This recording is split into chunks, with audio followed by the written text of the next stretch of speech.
Islam was linked to this clash of civilizations. But Muhammad's vision for the Ummah was not exclusively in the domain of just Muslims. I would like to ask a slightly difficult question.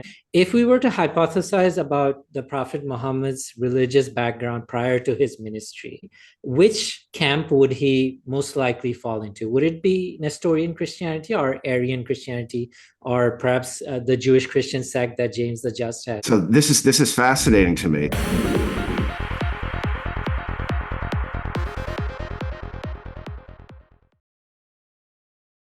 So hi, everybody. Welcome to another episode of Book Cafe Podcast. In today's episode, we will be discussing this book right here behind me entitled People of the Book, Prophet Muhammad's Encounters with Christians. And my conversation partner for this episode is somebody who needs absolutely no introduction.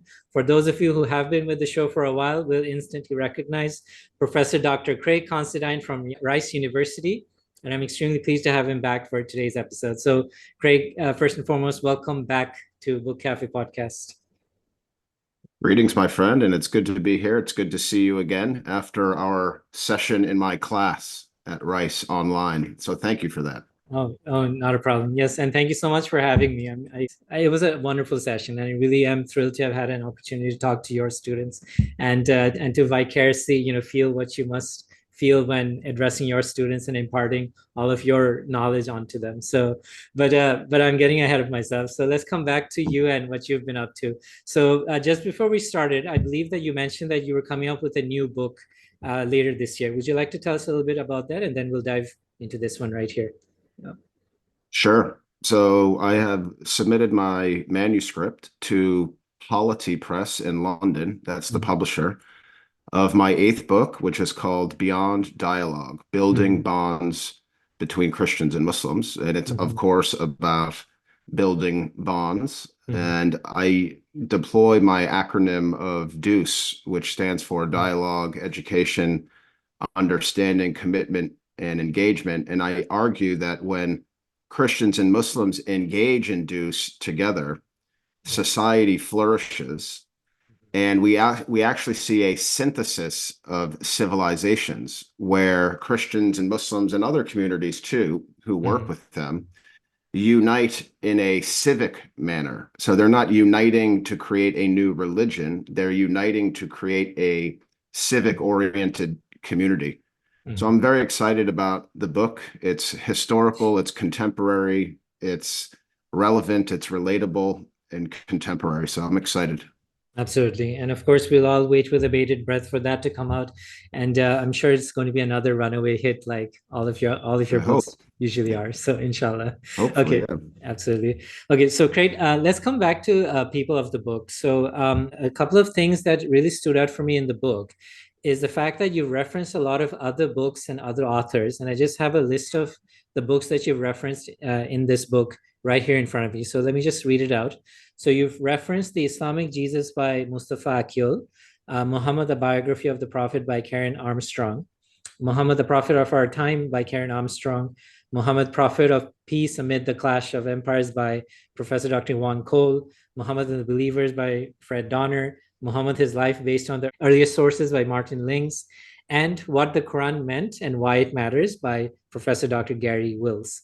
So 7 books in total, and I'm pleased to say that I've actually read 5 of the 7 books that you've listed here. So I was really thrilled about that. And I have 3 of the books right here with me. And the other 2 I have soft copies. But anyways, so can you tell us, Craig, that how influential have these 7 writers or 6 of the 6 authors out of 7 been in your research for this particular book? So maybe we can start with that and dive more into the meat and gravy of it. Yeah. Sure. So I first came in touch with Karen Armstrong's work when I was an undergrad with Dr. Akbar Ahmed at American University, the Ibn Khaldun Chair of Islamic Studies. And I found her biographies not only eye-opening because I didn't know much about Muhammad, but it's the way in which Karen wrote the book as if it was a story. So it's not just merely a biography, but it's really the story of someone's life. And I found it to be quite remarkable. she showed Muhammad in a not in a light of just like merely a prophet in the theological sense, but showing his other human traits, being a leader, being a father, a husband, a friend. And I thought that the combination of her insight and knowledge of history combined with her writing skills really just made for an enjoyable read. Mhm. Dr. Wills, he inspired me because he's a Catholic like me, Mhm. and he often infuses um, his own biography, his own history, and his own understanding of Catholic theology into his understanding Mhm. of the Quran and Muhammad. So I find that incredibly valuable because there's not a ton of Catholics writing about the Quran Mhm. or Muhammad for that matter. Dr. Cole's book was fascinating for me because he's a historian and he positioned Muhammad in between empires. Mhm. The Byzantine Empire, right, in modern day Israel, Palestine, and then you had the Sasanian Zoroastrian Empire to the east. Right. And Dr. Cole did a brilliant job of showing how the rise of Muhammad and the coming of Islam in the seventh century was linked to this clash of civilizations between the Byzantines, the late Romans, if you want to call them that, Mhm. and like modern day Iran. So that Mhm. was fascinating to me and really showed the political backdrop of the different relations Muhammad was making with Christians and so on. Mhm. And then Mustafa Akyol, also an exceptional writer, as all of these authors are. And I found his perspective to be refreshing. And I find so many similarities in his perspective and his understanding of Islam, of Jesus and Islam. Mhm. As a Catholic myself, I see the way he writes about it is the way I learned about Muhammad when I was a student under Dr. Ahmed. So, Mhm. yeah, these four I think I cover. And then Yeah. Fred Donner. Mhm. Fred Donner, that was an invaluable contribution because he convinced me that Muhammad's vision for the Ummah, or the Muslim nation, the Muslim community, was not exclusively in the domain of just Muslims. That Mhm. you could be a Christian, you could be a Jew, you could be an atheist, essentially, I suppose, and still be part of the community. And Mhm. I found that to be convincing. So yeah, those books are Yeah. all great. Yeah, those are Right. great books. So ecumenical, in other words, is that what Fred Donner was trying to say? Yes, exactly. Yes, For sure. yes. Okay. So let's unpack what Mustafa Akil had written in his book, The Islamic Jesus, and what you've also referenced in People of the Book. So, as I understand it, that there were basically two factions within the Christian church in the first century. So you have the Jerusalem church led by James the Just, the brother of Jesus, and then you have the Pauline Christianity led by Paul the Apostle. And you also mentioned in the book that Paul, in fact, did visit Arabia 3 years within 3 years of beginning his ministry. Could you tell us a bit more about that? What exactly was meant, did Paul mean in his epistles when he talked about visiting Arabia? Is it Arabia as we know it today, or is it referring to something else? Tell us about that. I'm not sure. I can't speak precisely on Paul's journey to Arabia. I'm not sure how far south into the Arabian Peninsula it may have been. So we need a proper historian for that. But I certainly am able to speak about this idea of the Jewish Christians or the Ebionites and all of Yep. these early Christian sects that I talk about in Mhm. People of the Book. And I think that book, People of the Book, is valuable because it shows the early debates within Christianity. It shows the heterogeneity of the early Christian community. And I think that's extremely important to understand the coming of Islam, if I can use that phrase in the seventh century.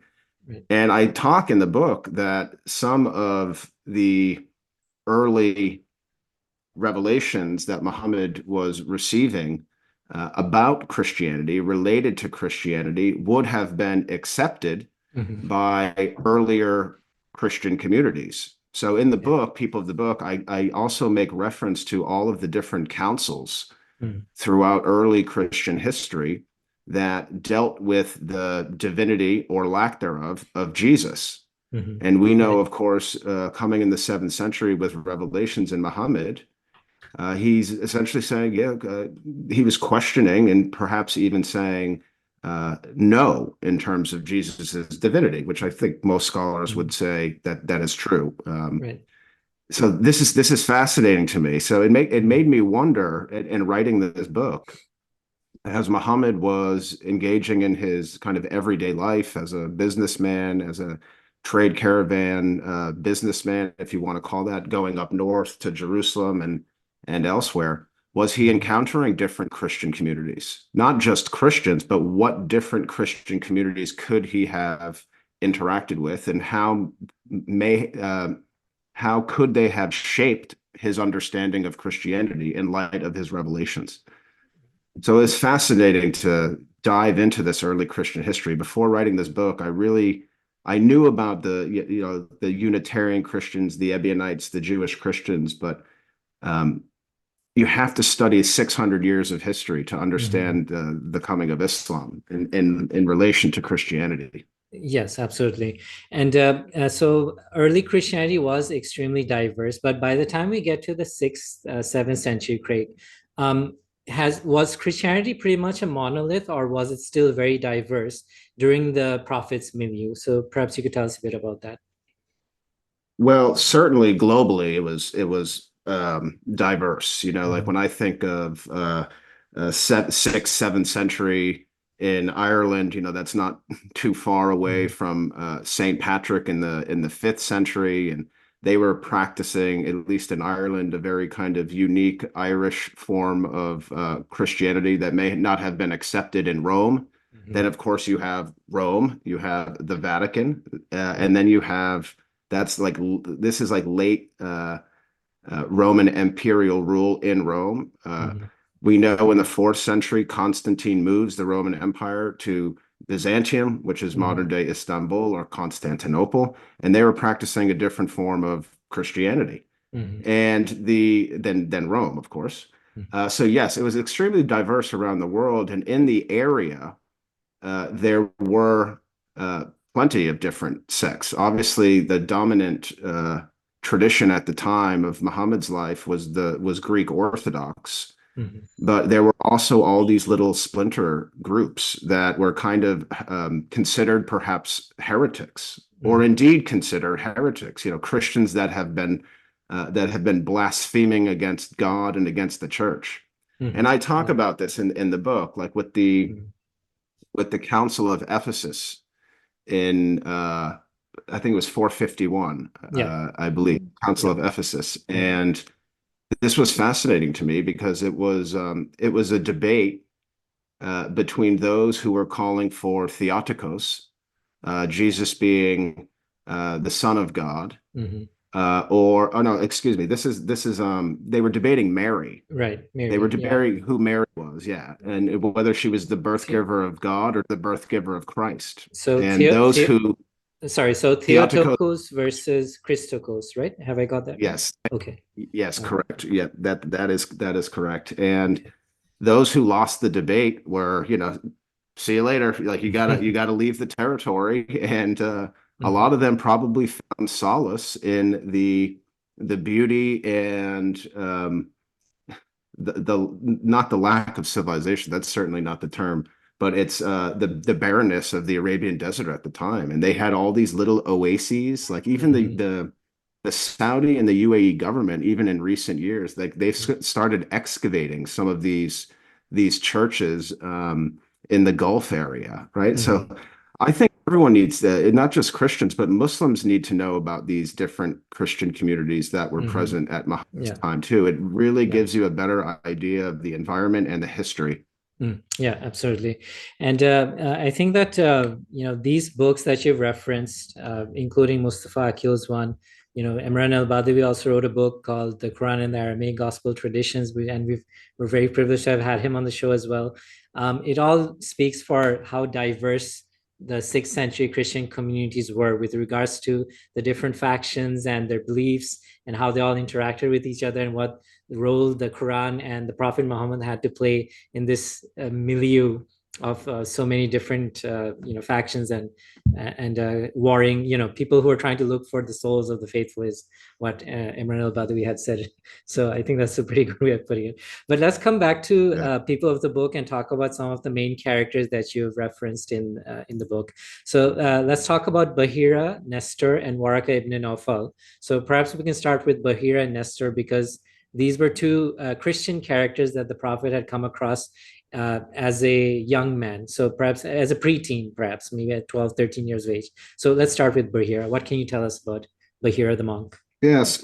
So I positioned Bahira as, I forget exactly what I hypothesized in terms of his particular sect, because the historians aren't really, they kind of speculate on which one of these early Christian sects could it have been. But I focused more on him as a Christian, recognizing something special in Muhammad as a young person, because the Islamic sources tell us that he essentially is the first one who foretold Muhammad's coming as a prophet or a revolutionary or a leader.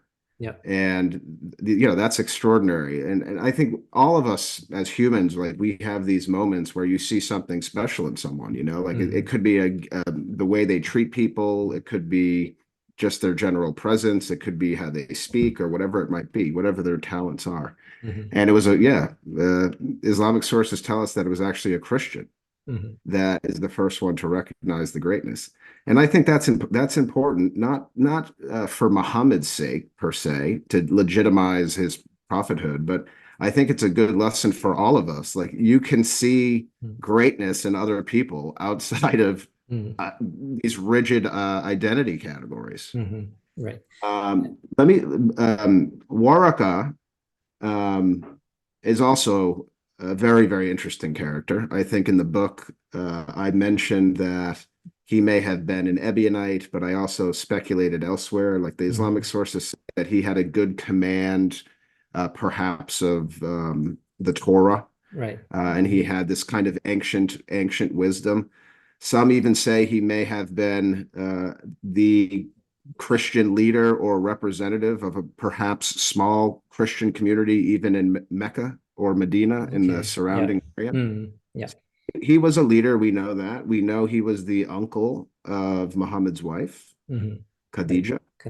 And fascinating that he's the first one to not recognize Muhammad's greatness as a future leader, but he's the first to say to Muhammad that you've actually received authentic revelations. Right. Know that after the event in 610 on Mount Hira, when Muhammad comes down, he received the revelations. Khadija says, we need to verify this. Let's go to the trusted old wise man uncle, Waraqa. And Waraqa, you can almost imagine Waraqa and Muhammad, like Muhammad is like, this is what happened.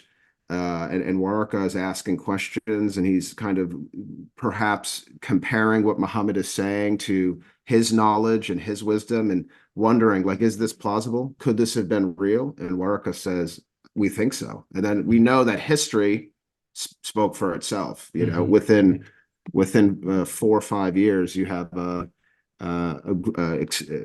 powerful community in the area. So these are, fascinating little characters, not little characters. These are significant characters. But in the book, I do try to be careful with, I tried to give insight into their potential identity, but I don't really want to I didn't make any claims saying, well, Waraqa had to be this or that. So I kind of speculate. It's hard to know. Yeah, absolutely. And I think that, obviously, as the story goes, Waraqa died very soon after the Prophet had received his revelation in the year 610.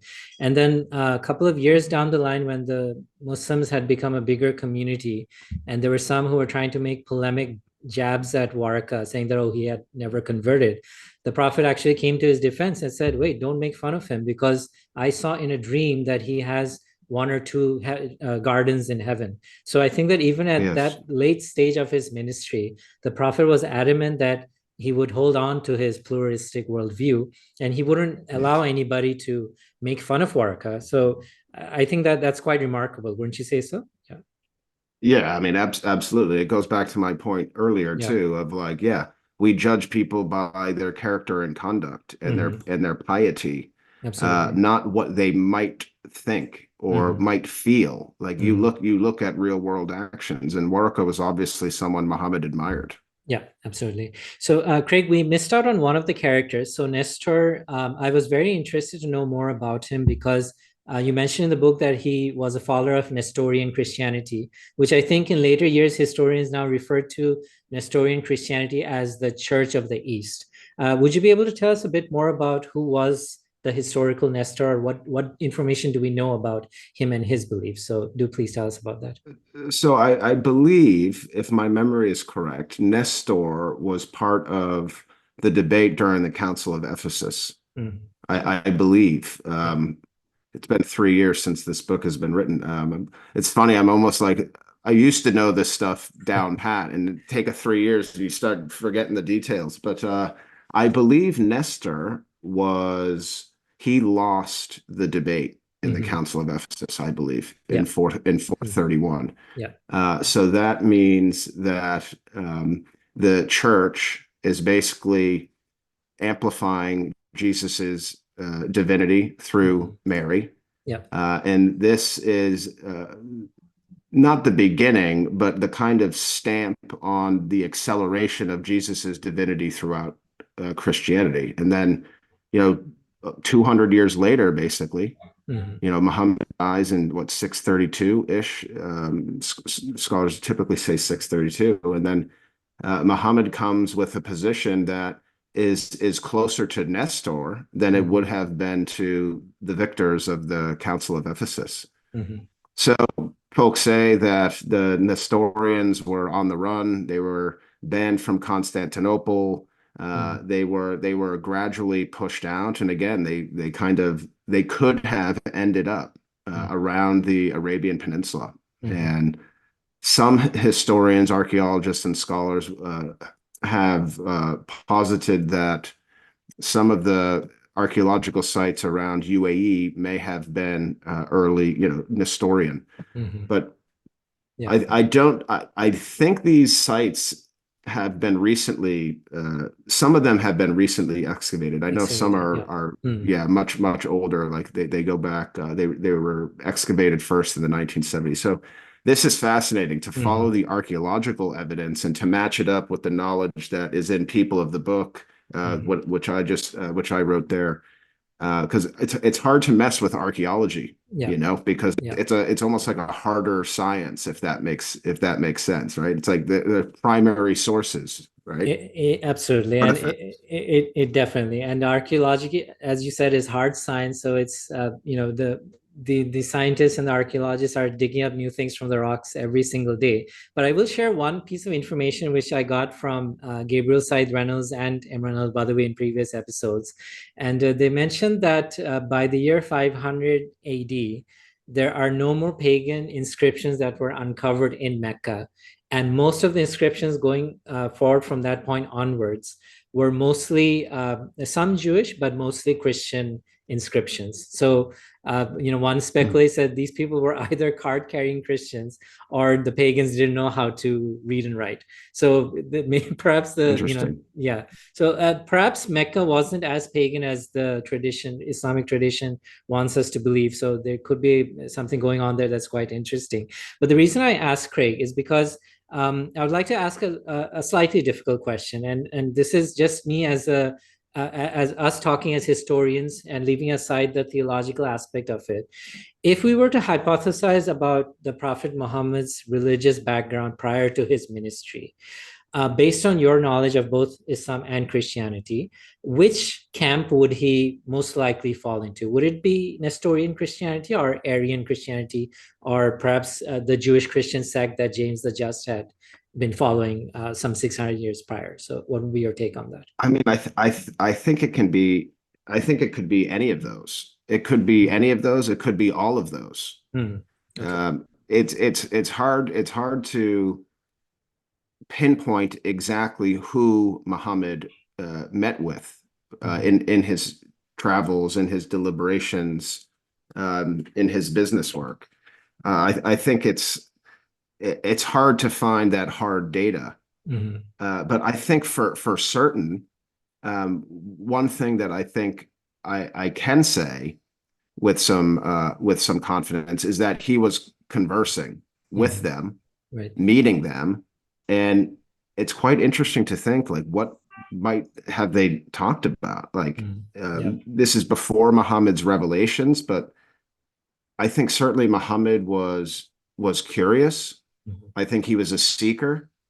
I think he was a lover of knowledge. He was searching for truth. And I think anyone who lives their life according to these desires, you have to talk to people. You have to have conversations. You have to learn. You have to ask questions. You have to listen. And I think he did all those things.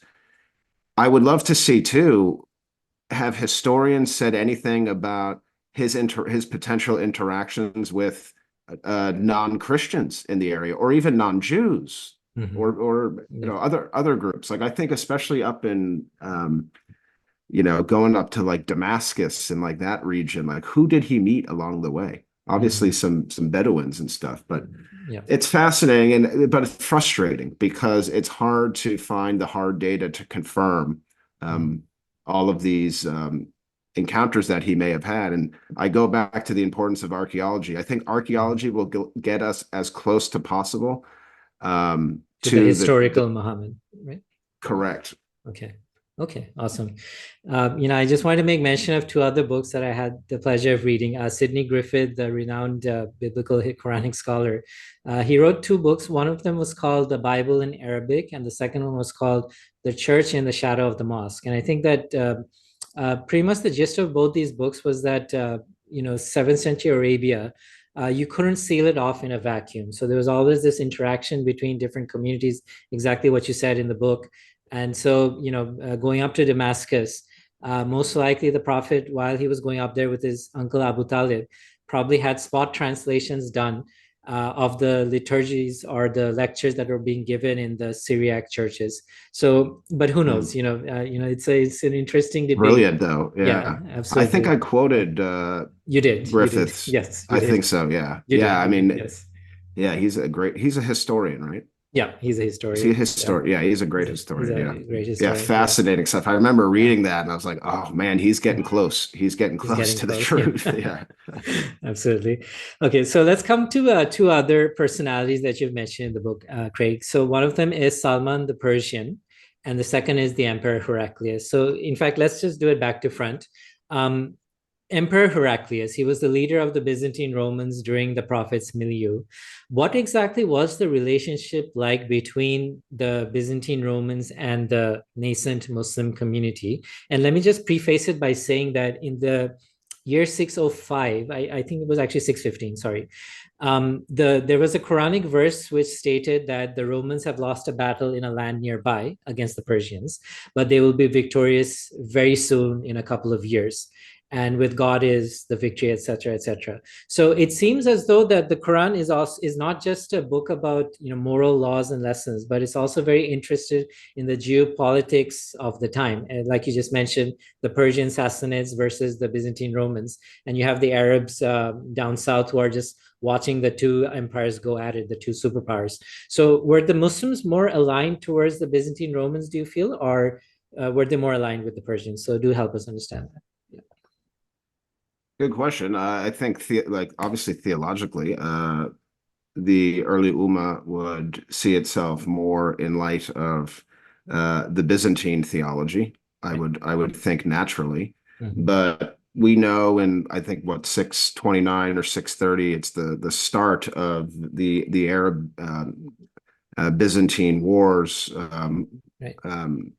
We know there was almost a battle between Muhammad and the Byzantine forces, but years later the clash happened. But again, it goes back to what Juan Cole was saying with Mhm. Muhammad being in the middle of the clash of these Mhm. empires, and Byzantium was falling in a way at the time. Mhm. It was under a lot of duress, especially from the Zoroastrian Empire in the east. Um, Relative decline. This is post Justinian. Mhm. Justinian, I think, is like 520 Yeah. in the Right. 520s, and Mhm. the height, one of the heights of the Byzantine Empire. And Heraclius is kind of struggling with a collapsing empire, at least on the periphery of Mhm. the empire, not necessarily in Constantinople. But it's important to also understand, too, that this kind of famous Islamophobic accusation or claim that the early Ummah spread by the sword. I think we need to be careful with that. I think the Byzantine Empire was collapsing anyways, and there was a huge power vacuum. Mhm. And it makes me wonder too, this new message of Islam, right? You can imagine some of the early members of the Ummah. So I'm talking in like 650, 660, 670.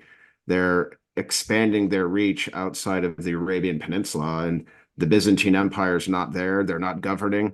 The empire is collapsing, and then you have this new system that is not too dissimilar in terms of theology, right? Mhm. So the early Muslims can say, "Hey, like we believe in Jesus, we believe in God, we believe in Mary, and all this stuff." But like we have a new system to govern. Do you want to govern? And like I imagine that I would love to see what historians say with specific examples of this, because I think it certainly happened. Islam didn't spread only by the sword. That would be an outrageous statement to make.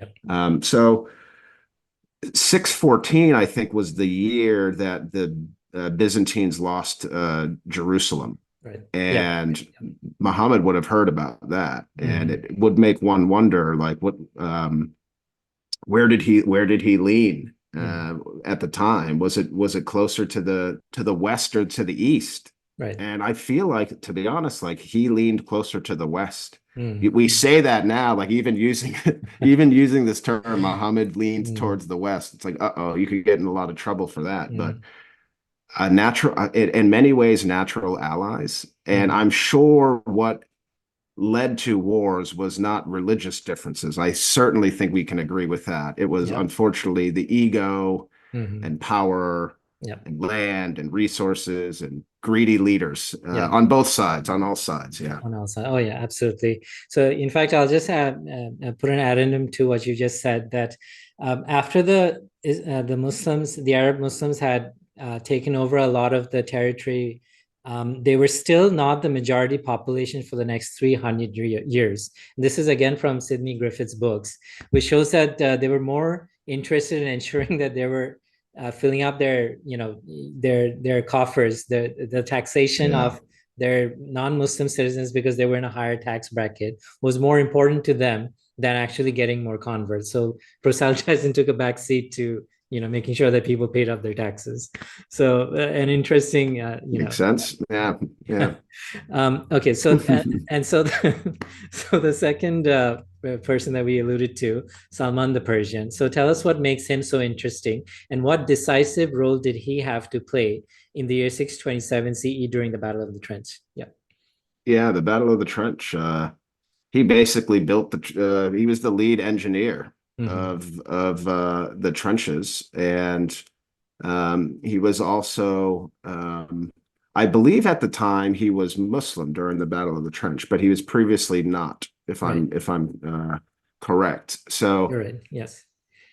anytime you deal with conversion, Muhammad obviously converted a lot of hearts and minds. Hmm. And when I think about Salman's relationship with Muhammad, it was bigger than what Salman believed. If Muhammad is saying, "Do you believe this?" and Salman is answering questions, yes, sir, I do, I do, I Hmm. do. So they aligned there, but I think what Muhammad was great at was elevating people for their character and conduct. Hmm. And I think he did that with Salman, and Salman also defended him. Muhammad also did it with Bilal, who I also talk about in Right. People of the Book. Right. And I believe, isn't Salman the first Muslim to have written a Quran Yeah. in non-Arabic? Is that correct? You're right. You mentioned that in the book that Yeah, Salman the I Persian, did. Yeah. he was the first to translate the Quran from Arabic into another language, so Persian. So he was responsible for that. So yeah, what a pivotal role Salman the Persian played in the nascent Muslim community. And he was a Christian. He was a Yes. Persian Christian, most Yes. likely from a Zoroastrian family background. But by this time, Yes. his family had become Christian, and so by the time he moved over to Arabia and met the Prophet in Medina, perhaps at some point he did become Muslim, as you said. So yeah, fascinating Yes. guy and a pivotal role And to let me play. add too, Yeah. like it's interesting because this goes back to Clash of Empires stuff, but like Mm-hmm.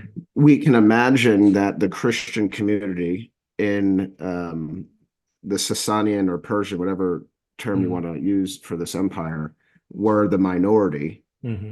and perhaps facing some type of discrimination or Mm-hmm. persecution. Yeah. And you have someone like Salman who is looking for freedom, looking for liberation, and he finds it in Muhammad. Mm-hmm. I mean, Yeah. that's That's important in important. itself. Yeah. Yeah, for sure. Yes. Absolutely. So, Craig, we're pretty much coming to the end of our show today. But just before I let you go, just like we had during our last episode, I have a couple of surprise guest questions for you that were sent in Okay. specifically for, it's one of the staple questions that we have on the show is to get some guests to give us a question. And I've Nice. been foreshadowing his name a couple of times during this episode simply because he is the one who sent in the question. So it's Professor Dr. Emran El-Badawi from the University of Oh, nice. Houston and the author of the book, The Quran and the Aramaic Gospel Traditions. We did an episode with him, and he's also written this fascinating book called Queens and Prophets. And we haven't talked to him Huh. about this yet, but we hope to have him on soon. But Emran's question to you, Craig, is Dear Craig, I commend your fine work building bridges between Muslims and Christians in America. We should not take for granted that you are using your platform for good to demonstrate the role of a Christian who is a Muslim apologist, to quote your work. In your expert opinion, what is the root cause for Islamophobia in the United States today, and who are its principal culprits? In my courses, I Mm. sometimes teach my students about the shared ethics of the Gospels and the Quran, God's love and mercy, caring for the poor and outcasts, loosening of laws, etc. But this shared heritage seems lost on the public. Why is this the case? So yeah, a long question, but Mm. I hope it's a good one. Yeah. Yeah, I'm just writing it down. Why lost cause? Okay, so first one, root cause of Islamophobia. Mhm. Oof. All right. There's a lot here. I think there's many roots.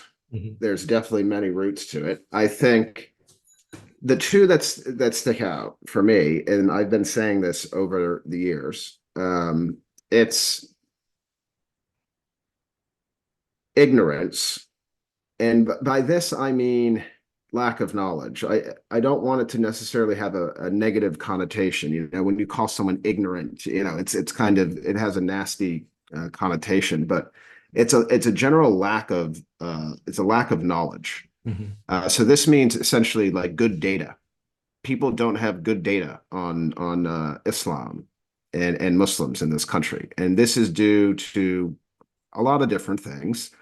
Of course, the media, that's obvious. But it's also lack of exposure to actual Muslims or mosques or Islamic cultural centers.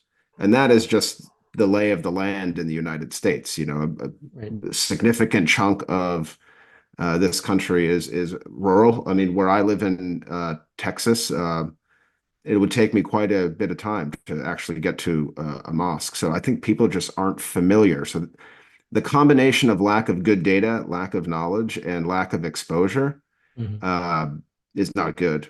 Mhm. The other thing that um, fuels Islamophobia is an apathy, and this is actually worse than a lack of knowledge because you can Mhm. teach, you can give people good data, but you have a much more difficult task when you have to convince people to care.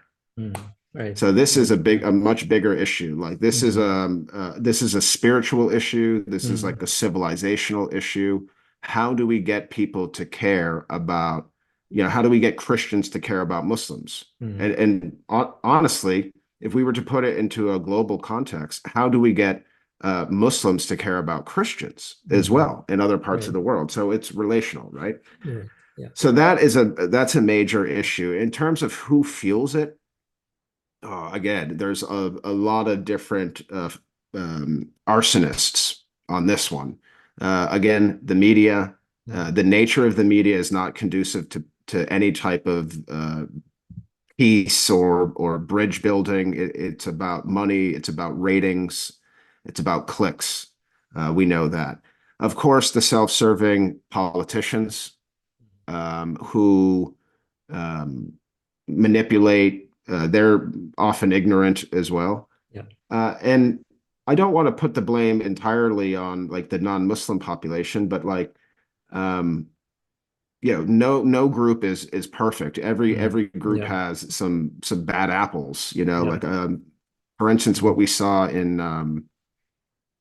there was a couple things recently of the priest in, I think it was Australia. In Australia, yeah, and like unfortunately the priest was saying some pretty nasty things about Muhammad and the Quran, but that doesn't justify being attacked. And then the other one at the mall, so like things like that. Like, I mean, everyone, if I had to put like a pie chart on who to blame, it's like 90% of the general public, but there is a small percentage of people who claim to be Muslims who aren't doing any service to their faith. For sure. Now the shared history thing, like how do we teach our shared history? Is that what Professor Badawi was saying, right? He was like, he tries to teach this shared history, and he's saying he feels like it's a lost cause. Is that what he said? Yeah, I think he said that I sometimes teach my students about the shared ethics, but the shared heritage seems lost on the public. And why is this the case? Yeah. So okay, so he's distinguishing ethics and heritage. I mean, this is my next book, not to give a plug here, but like my next book really talks about it's very historical. It's also contemporary, but I look at the moments in time where Christians and Muslims actually are coming together. So these moments in time, and these moments in time are often led by leaders, and I humanize these leaders, and I talk about how it's possible for people from different backgrounds, different civilizations, different cultures, speaking different languages to still flourish together. So my next book really is about that shared heritage, but it's also about the conflict. You have to deal with the conflict, and it's also about the moments in time where we were going in the right direction, but something happens or we didn't take it far enough. Sharing the history, writing books about it. I suppose that's a good start. Yeah, absolutely. And if I may say so, if we ask Jesus, maybe he would have said, whoever has no sin can throw the first stone, right? So we probably have to all throw stones at each other, and the Muslim community is by no means not guilty of their fair share of atrocities, which actually brings me to my next question asked by a guest. And the name of the guest is Barrister Yasser Latif Hamdani. He's actually the biographer of Muhammad Ali Jinnah. And I know him, of course, yes, and you know him. And so he sent in a question specifically with regards to all the great work that you've done with the Ahmadi community. So let me just quote what Yasser's been saying. So he says, "Dear Dr. Considine, it has been a pleasure following your work, and you truly are a great bridge builder between Catholicism and Islam. My question is, as a human rights lawyer working in the religious freedom space, Pakistan, as you know, persecutes the Ahmadi community on the grounds that Ahmadi beliefs violate the finality of prophethood.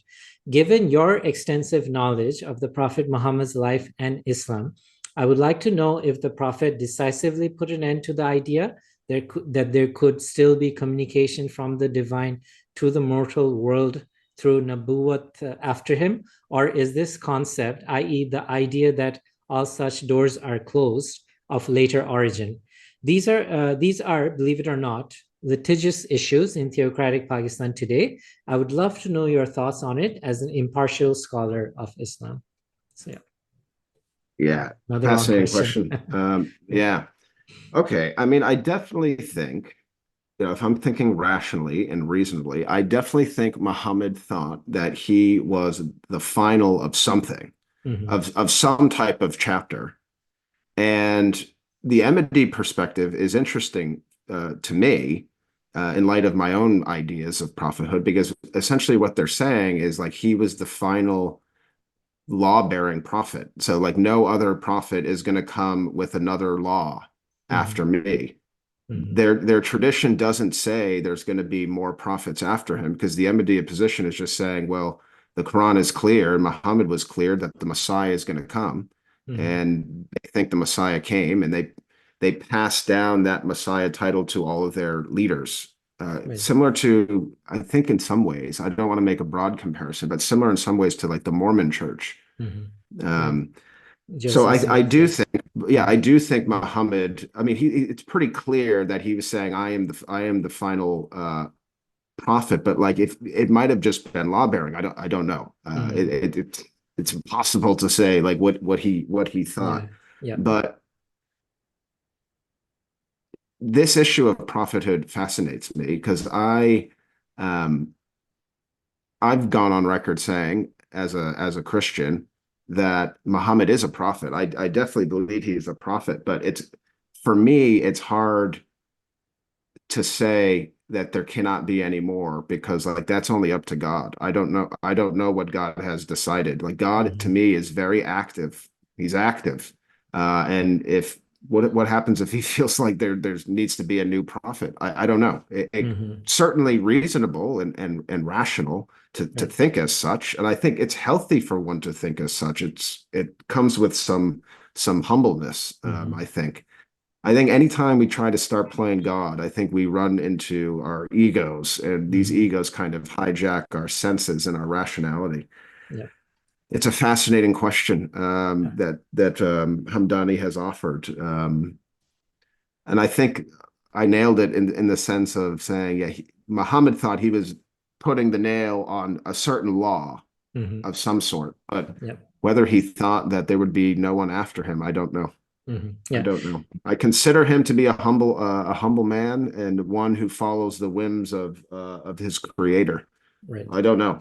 Yeah, fascinating. So fascinating question, and thank you so much, Craig, for that wonderful answer. So I'm sure that Yasser will be thrilled to hear that. And it's we probably need to have another episode just on this one particular topic, and of course something else about all of those questions, all of those topics. I mean, they're all heavy stuff. Those are heavy stuff.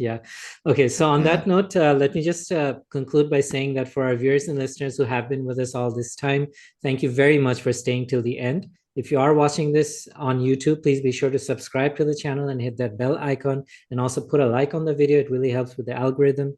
The episode will also be available on Apple Podcasts, Google Podcasts, and Spotify, so be sure to download it.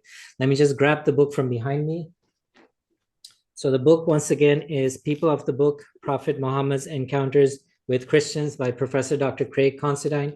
It's a fabulous book. Please go out and buy it. Be sure to get Professor Considine's other books as well. The Humanity of Muhammad, which we've also featured on the show. That's also another great book. And be sure to watch out for his upcoming book in November, correct? November 2022. I'll keep you posted, Omar, for sure. Awesome.